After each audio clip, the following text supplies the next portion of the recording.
नमस्कार। चलिए आज एक बहुत ही आम लेकिन बेहद जरूरी मेडिकल टेस्ट के पीछे की कहानी को समझते हैं। एक ऐसा टेस्ट जो खून की सिर्फ एक बूंद से आपकी सेहत के बारे में बहुत कुछ बता सकता है। तो आइए खून की इस एक बूंद की अनोखी कहानी को और करीब से जानते हैं और समझते हैं कि ये HbA1c टेस्ट आखिर है क्या। पर सवाल ये है कि आखिर खून की एक नन्ही सी बूंद पिछले 3 महीनों की पूरी कहानी कैसे बता सकती है। ये सुनने में किसी पहेली जैसा लगता है ना। आइए इस विश्लेषण में इसी रहस्य पर से पर्दा उठाते हैं। तो चलिए अपनी कहानी के पहले हिस्से पर आते हैं, जहां हम इस टेस्ट के क्या और क्यों को जानेंगे। मतलब आखिर ये 3 महीने का ब्लड रिकॉर्ड है क्या चीज, और ये ग्लाइकोसिलेटेड हीमोग्लोबिन किसे कहते हैं। तो देखिए, सबसे जरूरी बात यह है कि HbA1c हीमोग्लोबिन का ही एक रूप है जिससे शुगर यानी चीनी चिपक जाती है। जब खून में शुगर का लेवल बढ़ता है तो ज्यादा से ज्यादा हीमोग्लोबिन उससे जुड़ जाता है। आप इसे एक तरह का बायोलॉजिकल रिकॉर्ड कीपर समझ सकते हैं, जो पिछले 2 से 3 महीनों के औसत ब्लड शुगर लेवल की एक साफ तस्वीर हमें दिखाता है। ठीक है, तो अब खून का सैंपल लैब में पहुंच चुका है और यहीं से उसके विश्लेषण का सफर असल में शुरू होता है। लेकिन रुकिए, क्या आप जानते हैं कि हर सैंपल को जांच के लिए सीधे सीधे स्वीकार नहीं किया जाता। अगर सैंपल में बहुत ज़्यादा फैट है या उसकी मात्रा कम है या फिर उसे सही तापमान पर नहीं लाया गया या उस पर कोई लेबल ही नहीं है, तो उसे तुरंत रिजेक्ट कर दिया जाता है। मतलब कहानी शुरू होने से पहले ही खत्म हो सकती है। ये बात दिखाती है कि समय और तापमान कितने ज्यादा जरूरी हैं। सैंपल को 7 दिनों तक 2 से 8 डिग्री सेल्सियस के बीच रखना होता है, लेकिन अगर वो कमरे के तापमान पर है तो सिर्फ 1 दिन। जरा सी भी चूक और सारे नतीजे बिगड़ सकते हैं।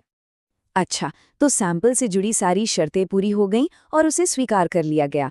अब उसे एक बहुत ही जटिल प्रक्रिया से गुजरना होता है, जिसे हम एक तरह की मॉलिक्यूलर ऑब्स्टिकल कोर्स या आणविक बाधा दौड़ कह सकते हैं। चलिए देखते हैं कि मशीन उस खास मॉलिक्यूल को कैसे अलग करती है और मापती है जिसकी हमें तलाश है। ये पूरी प्रक्रिया क्रोमैटोग्राफी नाम की एक तकनीक पर आधारित है। इसे आप एक दौड़ की तरह समझिए, जहां एक मिक्सचर को किसी लिक्विड में घोला जाता है और फिर एक सिस्टम से गुजारा जाता है। इस रेस में मिक्सचर के अलग अलग हिस्से अलग अलग स्पीड से आगे बढ़ते हैं और बस इसी तरह वो एक दूसरे से अलग हो जाते हैं। इस प्रोसेस के लिए जिस खास टेक्नोलॉजी का इस्तेमाल होता है उसे आयन एक्सचेंज HPLC कहते हैं। अगर मैं इसे सीधे शब्दों में कहूं तो ये तकनीक हीमोग्लोबिन के अलग अलग प्रकारों को उनके चार्ज के आधार पर अलग कर देती है। वाकई में ये विज्ञान का एक बेहतरीन नमूना है। लेकिन मशीन सही काम कर रही है या नहीं, ये कैसे पता चलता है। यहीं पर आते हैं सटीकता के संरक्षक यानी गार्डियंस ऑफ एक्यूरेसी। ये कुछ ऐसे उपाय हैं जो ये पक्का करते हैं कि हर एक नतीजा पूरी तरह से भरोसेमंद हो। यहाँ 2 बहुत महत्वपूर्ण चीजें हैं, कैलिब्रेटर्स और कंट्रोल्स। कैलिब्रेटर्स मशीन के लिए एक तरह से रूल बुक बनाते हैं, मतलब वो मशीन को बताते हैं कि एक सही वैल्यू कैसी दिखती है। वहीं कंट्रोल्स मशीन के काम को चेक करते हैं।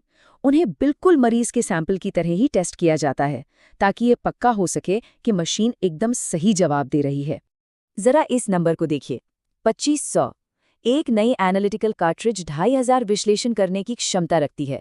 लेकिन इतनी ज्यादा कैपेसिटी के बावजूद सटीकता की गारंटी के लिए हर नई कार्ट्रिज को पहले कैलिब्रेट करना ही पड़ता है।